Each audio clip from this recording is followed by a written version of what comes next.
Thanks for catching up with us in the trenches with Dave Lapham, brought to you by First Star Logistics. As always, we're coming to you from the First Star Logistics studios that are unbelievably awesome. And we have a coach of the Cincinnati Bengals, who's the quarterback's coach, who just turned 32 years old recently, none other than Brad Kragthorpe. And I'll tell you what, he's known Joe Burrow since 2018 back at the LSU days. He was a member of the coaching staff down there working with Joe Burrow. And he is very, very excited about being in the quarterback room coaching Killer Bees. Burrow, getting after it. And, of course, Browning, who stepped in and did a phenomenal job. I think you can argue they got the best starting and backup quarterback in the National Football League. And Coach Kragthorpe is very, very excited about that. So we'll talk to him about Joe Burrow, his recovery. We talked about the combine. We talked about putting together offense, tweaking the offense. We talked about all kinds of things. And Coach Kragthorpe had some great answers. You're going to love it. Catch up with him.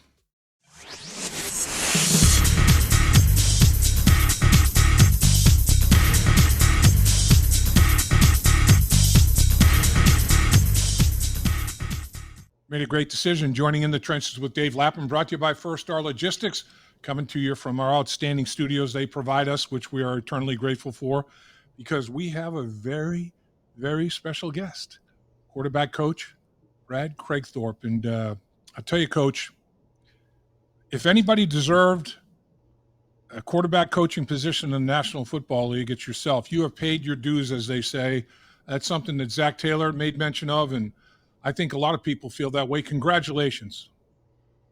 Yeah, thank you very much. It's a job that I'm really excited and feel really, really fortunate to have. Like you said, I feel like I've worked my way up to this position. I've been here for a long time now. I feel very comfortable in this building, in this organization, in this within this coaching staff, and so it's something that, again, I feel very fortunate to be in this position, and I'm really excited for what the future holds.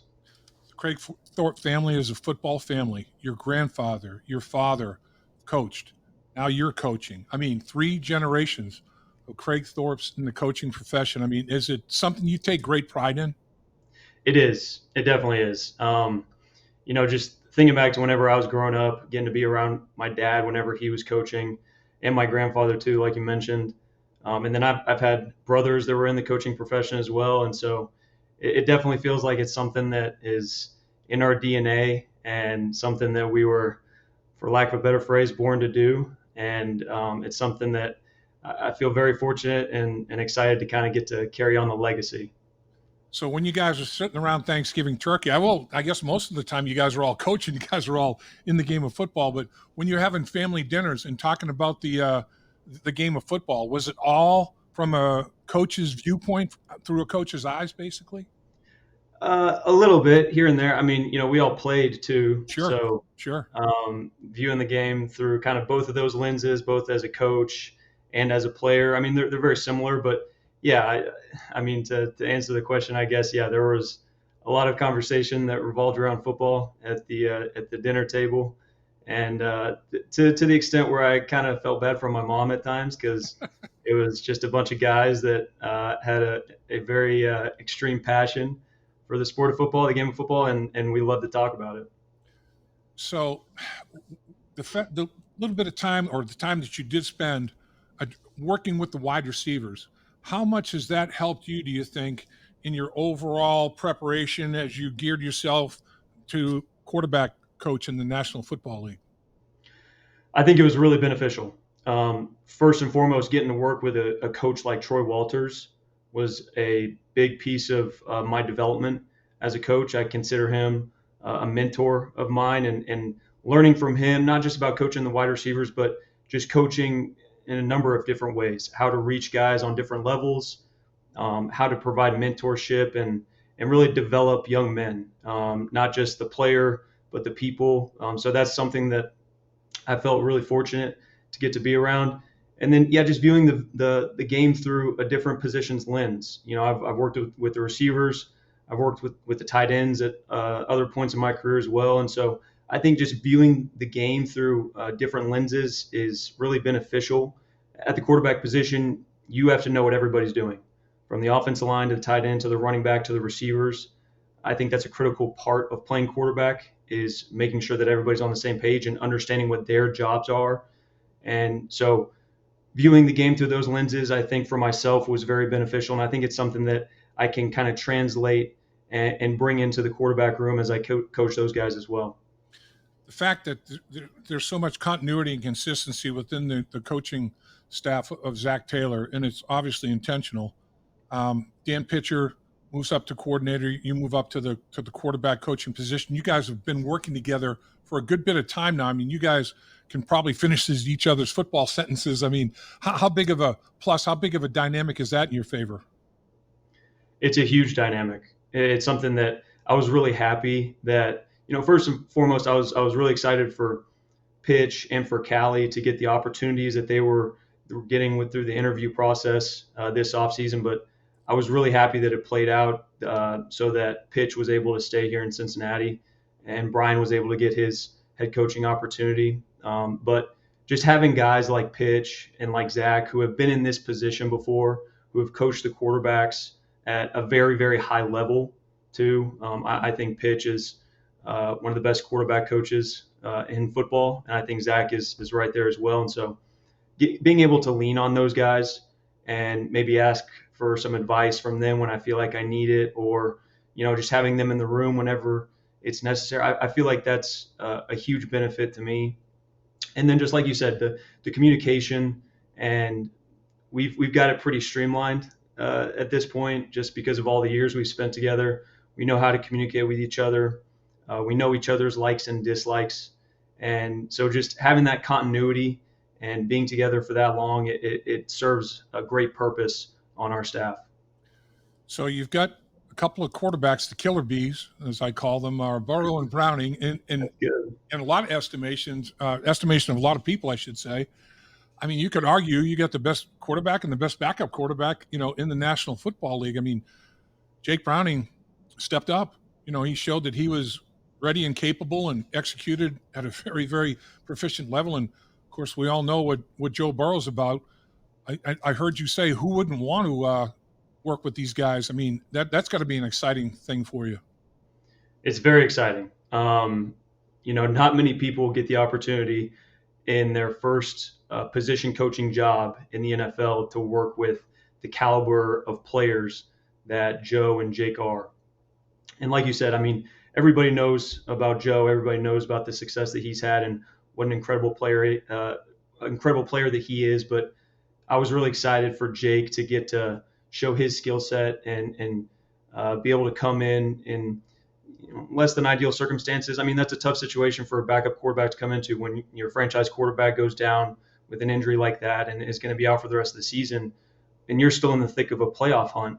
That really showed the character and the ability that Jake Browning has when he came in here and was able to play winning football for us and have the success that he did and keep us in the hunt for as long as we were able to stay in it. And to get the opportunity to coach both of those guys is certainly something that I'm grateful for and I don't take for granted.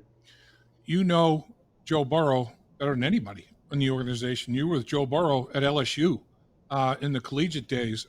How similar, how different is Joe Burrow today than the Joe Burrow that you know and worked with at LSU?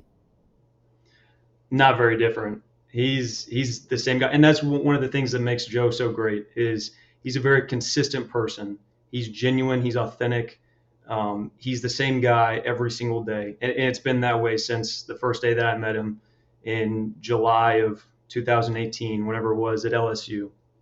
And so now he's gotten a lot better. That's one of the things that also makes him unique and elite, is his ability to continually get better, continually develop different aspects of his game, and just get better, not only from a year-to-year basis, but a month-to-month, a week-to-week, a day-to-day basis. He's obsessed with getting better and being the absolute best version of himself. And to get to see that process unfold from the perspective that I've been fortunate enough to have has been really, really cool, and I'm very grateful for it. my first offensive line coach in the National Football League was a guy named Bill Tiger Johnson, who was a Pro Bowl center with the San Francisco 49ers himself. His quarterback was Y.A. Tittle back in the day before he was with the Raiders. LSU. Yeah, exactly. Before he went to the New York Giants. But Tiger, he said to me when I was a rookie, he said, "All right, young blood, I'm going to tell you something." Yes, sir. I mean, I'm all ears. I was trying to sponge everything that he was going to throw out there. He goes, "Here's my advice. Do not waste opportunities. Do not waste them. Every practice, every rep at practice, get better, son. Do not stay flat. Do not get worse. Make sure you're getting better all the time." That's Joe Burrow in a nutshell, isn't it? 100%. 100%. And, it seems simple enough that, the more serious approach that you have to practice and the intent that you have of getting better every time that you're out there with every single rep that you get, it seems simple, but, the phrase that kind of gets commonly used is going through the motions. And that's something that happens probably more often than it should, but that doesn't exist with Joe Burrow. He doesn't know how to go through the motions. Everything he does is done with intent and is done to get better and to improve, whether it's an incremental improvement or something that is long lasting and something that has a little bit more depth behind it. And so, yeah, it seems simple enough, but you'd be surprised at the guys that are exceptional at it and where it takes them. Okay, so let's talk about the combine a little bit. You were there for a good part of the week. You were there, the duration basically of the combine, for a good part of it anyway.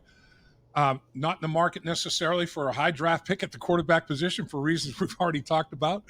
But obviously you're going to take a look at the quarterbacks. I mean, what I love about this organization is the scouts, the personnel department, but coaches, everybody has input. Everything within this organization is not autocratic. It's a democracy, and including the way Zach handles things, the way you guys game plan. I mean, everybody's got input. The whole thing is just everybody's idea means something. I love that. I love that part of it. What was your biggest take when you came back from the combine? Not necessarily at the quarterback position, but overall, how did the combine strike you?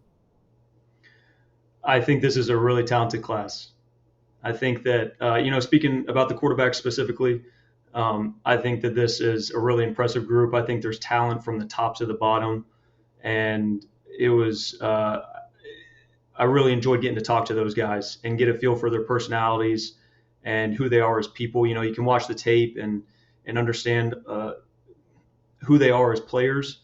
But I think it's really important to get to know the person, get to know their character and their personality traits and what type of leaders they are and things like that. And that was something that I really enjoy about going to the combine, is getting to have that one-on-one interpersonal interaction with those guys. And again, I think it's a really impressive group, specifically at the quarterback position. And then I think there's a lot of great receivers just watching the workouts and a lot of great offensive linemen as well. And so I'm really excited to keep digging into this evaluation process and understand these guys even further. But just early impressions are this is a really impressive class.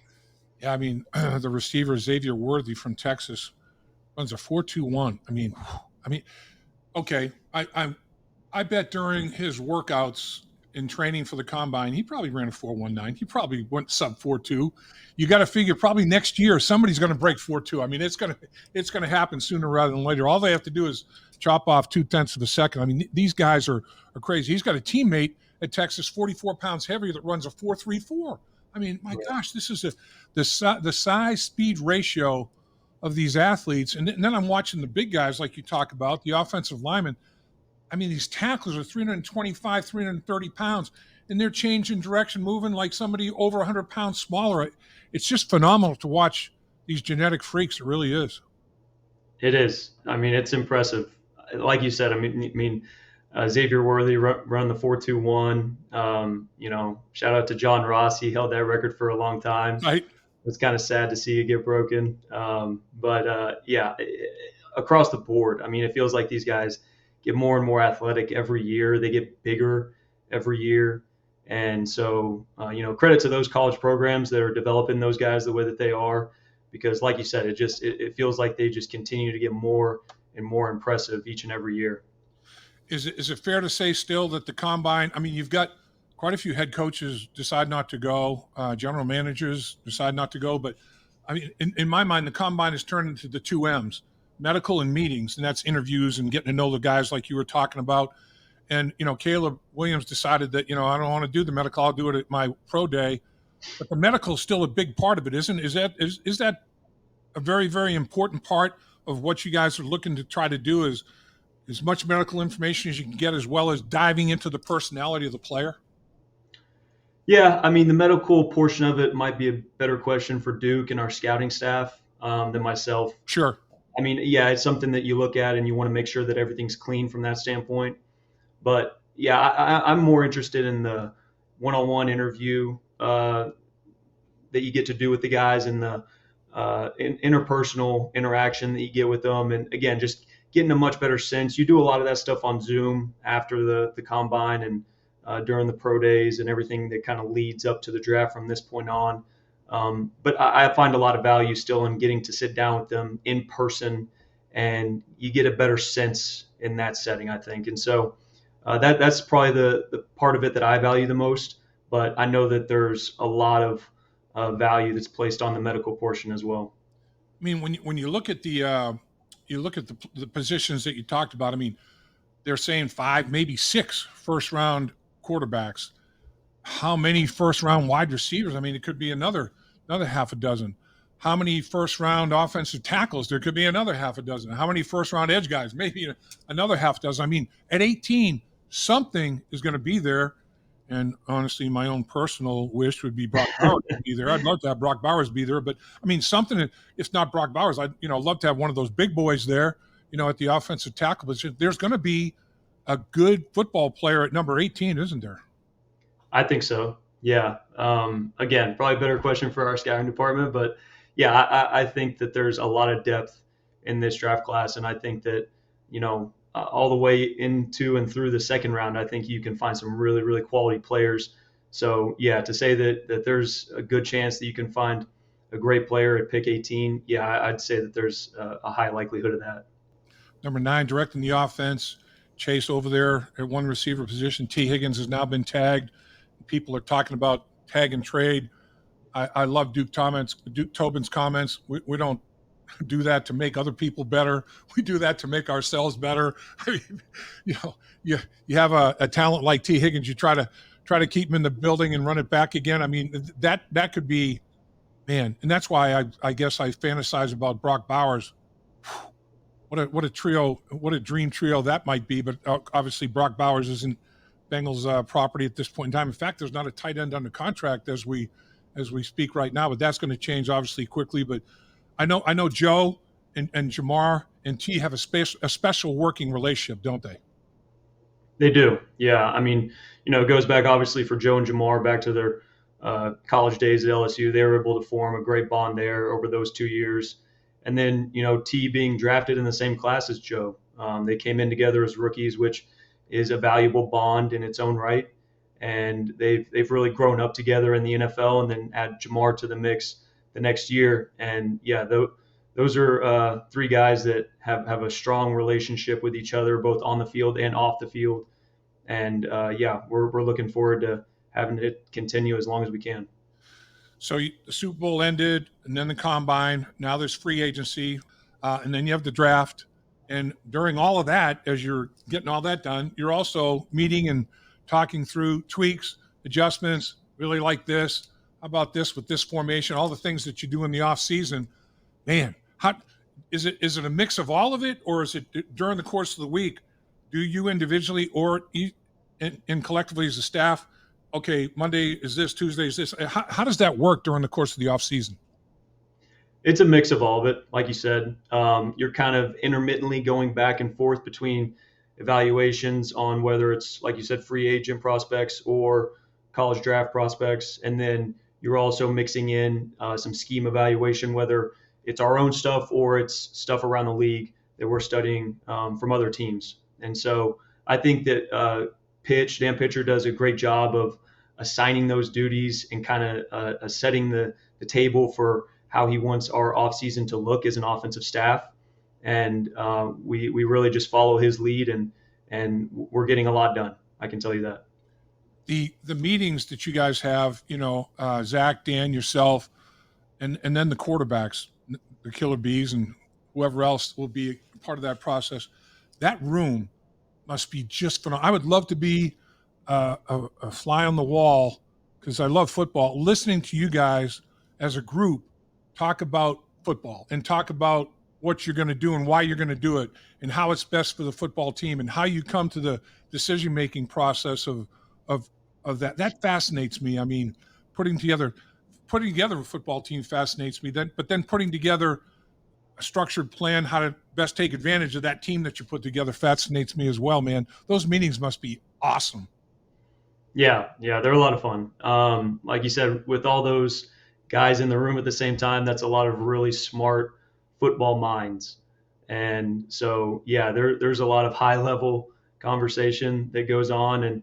And the great thing about all those guys that you mentioned as well is everybody has a great personality and a great sense of humor.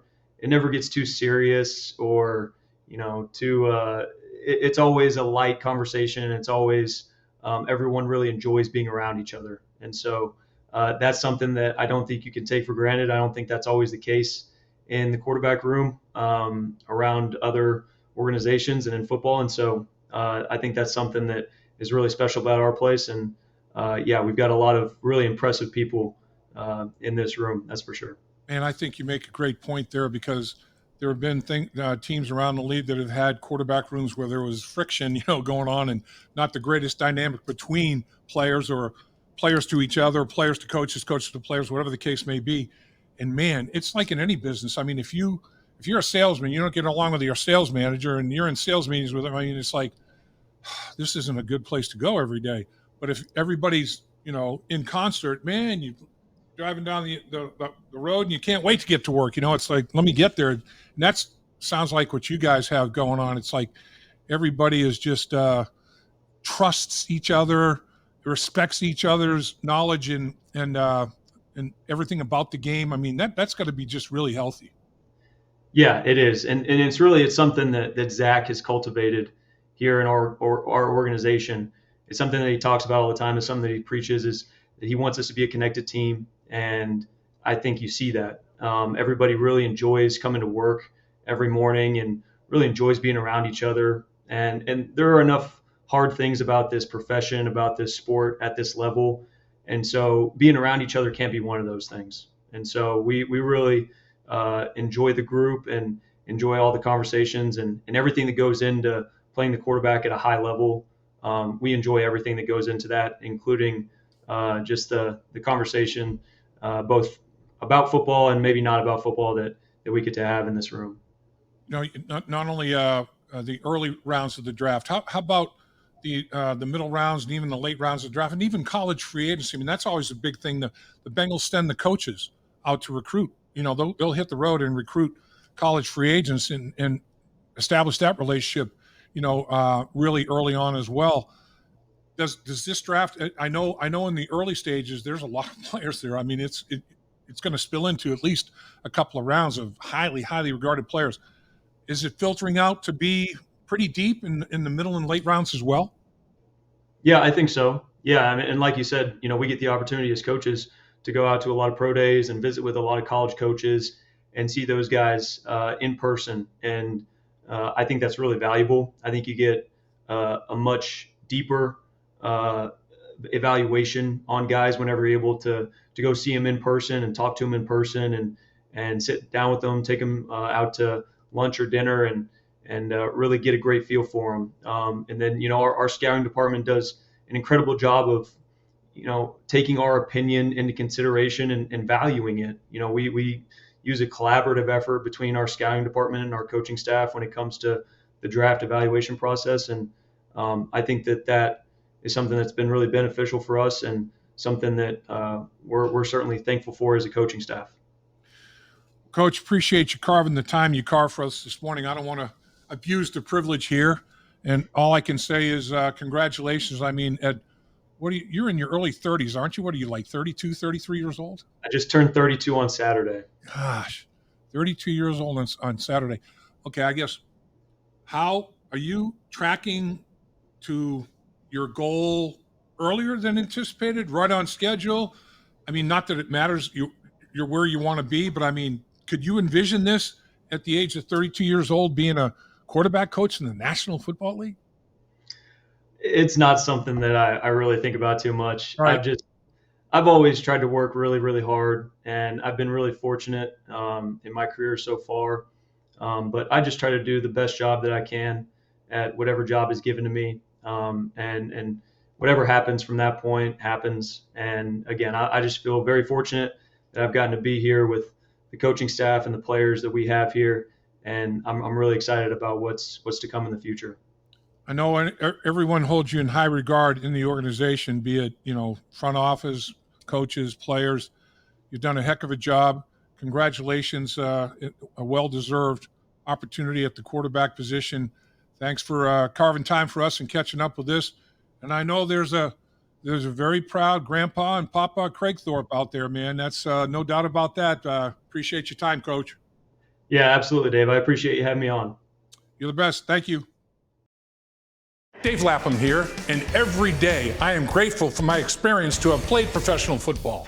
As a player, I realize self-motivation, leadership, and appreciating your teammates are key. At First Star Logistics, you can use those same attributes to create the life you want for you and your family. Build your future by working hard like I did. You'll see results both on and off the field. Call First Star Logistics today and be part of our winning team. Opportunity knocking.